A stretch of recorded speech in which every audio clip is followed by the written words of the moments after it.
And the tension. Welcome to This Morning, Brian. Good to have you with us. It's lovely to meet you, Brian. What a character to play, eh? It's, yeah, it's been an amazing role. Really, you couldn't ask for a better role, really. I mean, especially at my time of life, you know, when... and actually, the truth is that the parts get better as you get older.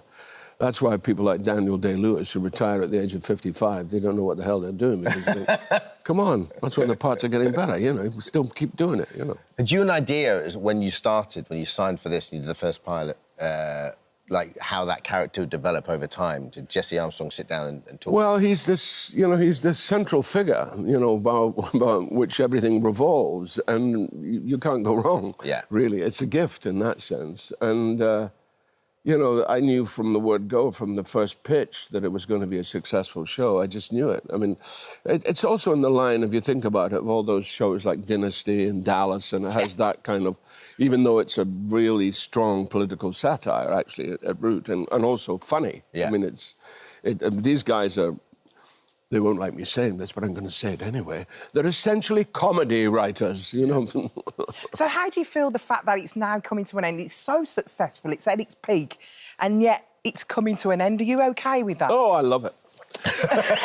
Oh, no. You're all right with it? Oh, God, I'm so glad it's the best way to take it out, though, when someone's doing really well. You know, too many television shows live well past their sell-by date. And this won't happen to our show, and that's because of the integrity of Jesse Armstrong. I think it was tough for him to bring it to a close, but I mean, I know a lot of people. I mean, Sarah Snook, she didn't even know it was finishing until the last read-through.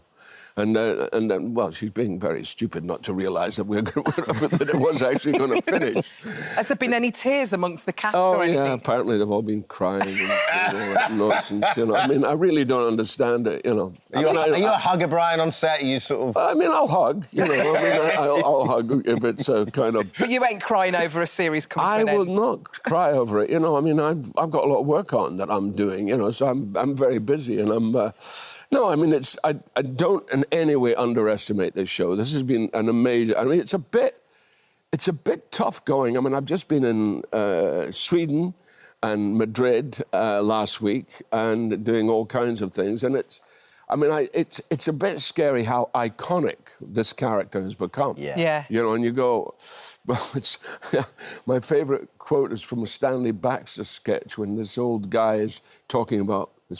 Baxter plays both parts. He's talking about this great thing that his grandson is going to inherit, and he says, and you'll get the oil wells, and you'll get the ocean here, and you'll get this, and you'll get that. And Stanley says, well, it's an awfully big job for one wee boy and his own grandpa. And that's the way I feel sometimes. Yeah. I mean, it's so many things to so many people, this show. What I love about it is... And it's so well written, so well acted. Because what I love about it, it's hard. It's a family drama, right? And like you just said, there's some brilliant comedic moments in it. But so Logan loves all his children, but they're all products of environment, right? So he can't, including him, he can't show that love. No. And he's so sort of disappointed and let down, and hates the kind of entitlement of it all. Yeah, well, he created it. Exactly. But he created. That's the point. And they don't understand. It's all about, and it's happening all the time. We've seen it with the Trump family. We've seen it with the Murdoch family. Yeah. They have this sense of entitlement that they're entitled to. And I did a thing last year which I wanted to do as a corollary to this, which was I did this thing for Channel 5 called How the Other Half Live, which was just to show how horrendously we've got ourselves in the wealth gap.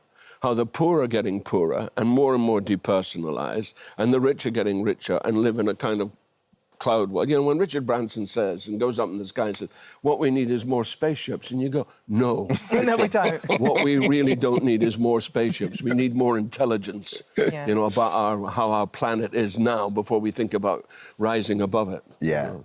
Yeah. And yet, but what I love about it is every now and again, this is why it's so well written, me and my wife say this all the time, suddenly your sympathies will be drawn to one character, and then they'll do something so abhorrent. Yeah, exactly. And so they just pull the rug right... Just like life. Yeah. Human beings do it all the time. Yeah. No idea, no clue. So, Brian, tell us what season 4 has got for Logan, because I know it's quite sad for him in season 4, isn't it? Yeah, it gets sad, but he discovers peace, which is nice. That's the great thing about it. He comes to a point of peace. And that's the interesting part of the journey, you know. And, but there's lots of twists and turns, and you can imagine, and the infants become more and more screaming as it goes on, and less... He's definitely going to win, though, isn't he? He's going to win. You know, well, funny, we'll see. Oh, so excited. Because there's a great scene in the first episode of season 4 where it's his birthday party. And he's just surrounded by strangers, and he's just nothing but utter contempt for all of them. Yeah. And he just wants his kids around him. Yeah, you see, that's his tragedy, is he loves his kids. I mean, I think it'd be a lot healthier if he did love his kids, but he can't. I mean, of course, they're his children, and he remembers them as little guys, and that's what I mean, we still do that. I mean, I have a 18-year-old and a 21-year-old son, and they're hugely tall. I mean, I'm very suspicious of my wife, actually, because my youngest is 6'4". You're like, And my second is nearly 6'3". So, my previous family, they never even made that.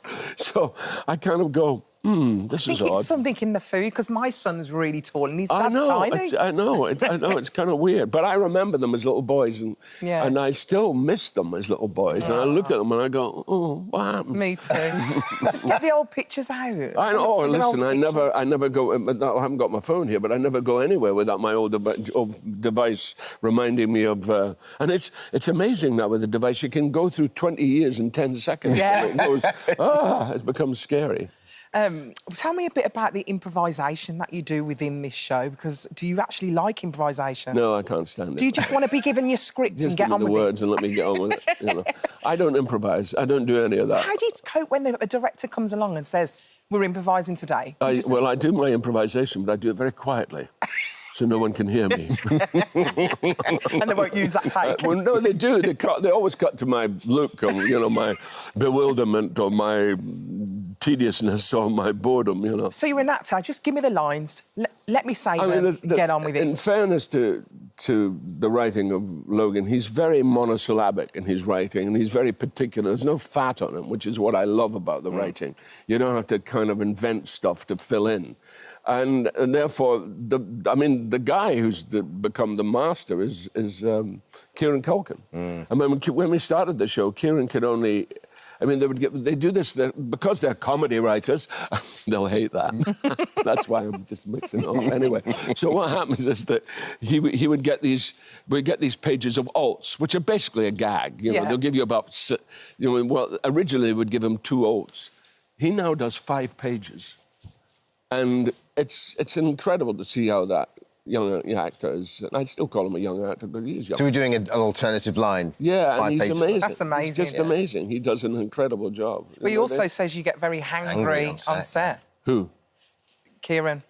Apparently you get very hangry. Well, I get hungry and angry at the same time. Well, I get hangry. Yeah, I do get hangry because I'm diabetic.